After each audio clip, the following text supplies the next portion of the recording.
Sean, I have this bag in my garage, and in it, I've got these brand new shoes I never wear and this super cute purse that I never use. You know, I ought to put them in my trunk and take these things to Goodwill. Are they Yes. open? They actually are open, and Rick Neal is here. He's the CEO and president of Goodwill of Southern Nevada. Rick, it's great having you, my friend. Hi, guys. Thanks for having me. It's good to be here. It's great having you, JJ. I'll tell you what not to bring is your router Yep. or your internet. Don't bring that to Goodwill. Yes. I wouldn't want you to put that on somebody else. They don't deserve that, frankly. That goes to a Thank you. landfill. I'm aware of my pixelation, but let's not forget Rick is here. In Rick fact, is Rick, you here. have been you have been taking donations, but now just last week you opened up all 16 locations of Goodwill in the Valley? That is correct. All of our retail locations we opened. We haven't opened our clearance centers or our career centers just yet, simply because we have some other changes that we need to make for social distancing. But all 16 retail locations are open and functioning well. Which is fantastic. Now let's talk about that mission at Goodwill. This is the reason why all these stores are there. Tell us about Goodwill and how you're helping the community with every sale that you make.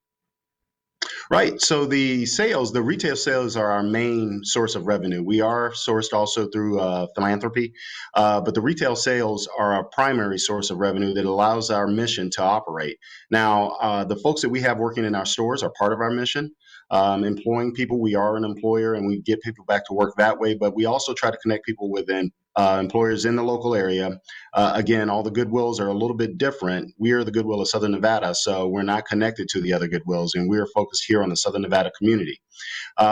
Through those mission services, we provide job skills training, supportive services, things that help connect people back to work. And I think those services are going to be needed now more than ever coming out of this shutdown. Mm-hmm. No question Boy, about it. you're not kidding. Rick, let's touch on what you're doing to keep your employees safe because, of course, having these stores open, I'm sure you're taking this quite seriously. Absolutely. First and foremost, we're following the governor's guidance as well as the guidance from the CDC. We've implemented the social distancing protocols, added the sneeze guards to all the registers, and some different cleaning protocols for the carts, for the dressing rooms, and for the restrooms that are used by both employees and the customers alike.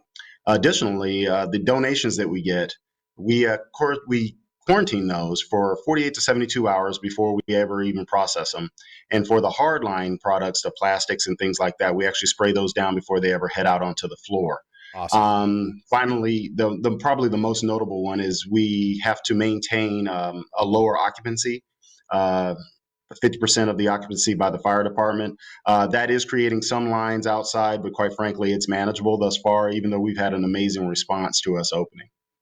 We're really pumped for you to be open. Again, I know there's a lot of people that are doing that spring cleaning that have a lot of stuff to bring, and there's a lot of people that are frankly looking for a great deal. So the fact that you're reopened is a great thing. So how are you providing now the job seekers? Because obviously during COVID-19, I mean, this is going to be a growing situation for a bit here.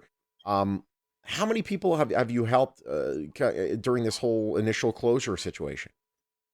Right. So during the closure, we immediately moved to remote providing of these services. And over that shutdown period, over 7,000 people were directly contacted. Wow. They had over 1,100 one-on-one kind of counseling sessions. And we've managed to put a number of people to work during the shutdown itself. We'll maintain Wow. those remote services, but we're anxious to get back to the face-to-face as best we can because there are some that even remote access is still a barrier to gaining access to our services. Yeah. Oh, well, that's great. We're so glad that you're so connected with the community, can help people find employment so quickly. I have a question, Rick. So I am a very frequent dropper offer at Goodwill Hmm. because I love to Hmm. get rid of things. I'm kind of a minimalist. So I'm just All curious, right. like, take me behind the scenes. So I have like this little handbag, it served me Hmm. well. It's in pretty good condition. I'm going to Right. put it in a grocery bag and I'm going to go to the your drop off on Eastern and I'm going to Right. say hello to the person, hand them over the bag. What happens then? Okay. So initially, number one, we do have options for touchless donations if anybody's concerned about that. So there are a couple of options. When you get there, there will be bins for you to actually place your item in if you'd like. Mhm. Or if you have it in the back of the car and you want them to take it out, just be specific about what you want them to take out. Because sometimes, there will be bags of things back there and it's like, okay, I'm not sure what I'm supposed to pull out of here. That's my Birkin But the bag. bottom No, line yeah. Totally. is right. But we will definitely have options for you. But then what happens is it initially goes into a large container and it is sat off to the side, as I stated before, and it's quarantined for about 48 hours, no more than 72 hours. After that, the processors, and we have processors that process different types of things. So your bag would probably be in the wares part. The processors assess it and they apply a price to it. And from that point, it is actually put out onto the floor. Now, your bag in particular may actually find its way on the shopgoodwill.com. Oh, Depending on Oh, which one, yeah, that one could find its way online.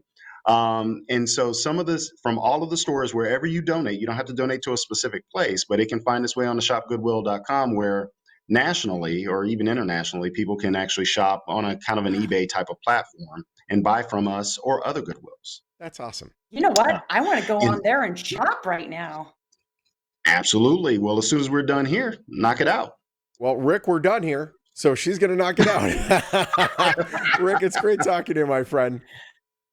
Great talking to you too. Thank you so much, guys. Thank you for your support, and thanks to this entire community for coming out and supporting us. No, thank you for the great work you do as You well. bet. Goodwill of Southern Nevada. You want to help them out, go to goodwill.vegas/safe shop. You'll learn all about how they are absolutely making sure that it is absolutely safe to shop with their safe shop guidelines.